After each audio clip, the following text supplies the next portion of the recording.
गांव का बाजार जीवन से गुलजार है। एक व्यापारी अपनी दुकान पर बैठा है। उसका बेटा पास में खेल रहा है। बेटा आकर्षित होकर व्यस्त बाजार के पार एक पेड़ पर बैठे कौवे की ओर इशारा करता है। बापा जुओ आ कागड़ो, बेटे ने दोहराया।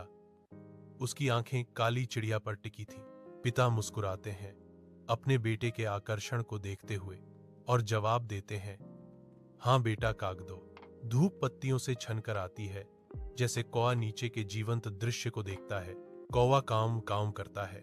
एक छोटी काली आकृति उज्ज्वल व्यस्त बाजार के खिलाफ। सालों बाद बेटा किराने की दुकान संभालता है। उसका चेहरा अपनी उम्र से परे थकान से भरा हुआ है। वृद्ध पिता एक कोने से अपने बेटे को देखता है। उसकी उपस्थिति एक मौन दर्दनाक रुकावट है। कृपया पिता, मैं व्यस्त हूं, बेटे ने झटके से कहा। उसकी आवाज पतली पर्दे वाली बेचैनी से तीखी थी। पिता की आंखें धुंधली हो जाती हैं। उनके अनुभवी चेहरे पर चोट का एक झिलमिलाहट आती है। जब उन्हें बताया जाता है, बस चुपचाप बैठो, बेटा मुड़ जाता है। उसके कंधे तन जाते हैं। अनकहे आक्रोश का भार हवा में भारी होता है। तुम हमेशा यहां क्यों आते हो और परेशानी खड़ी करते हो? वह कहता है। सवाल आरोप और पछतावे के साथ गूंजता है।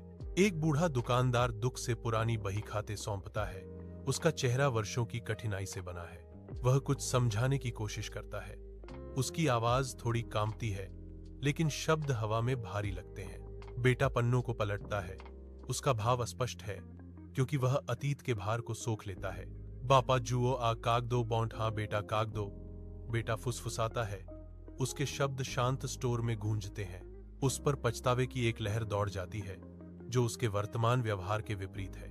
उसे बचपन अपने पिता के प्यार से भरा याद आता है। एक दुखद याद जो वर्तमान को काटती है।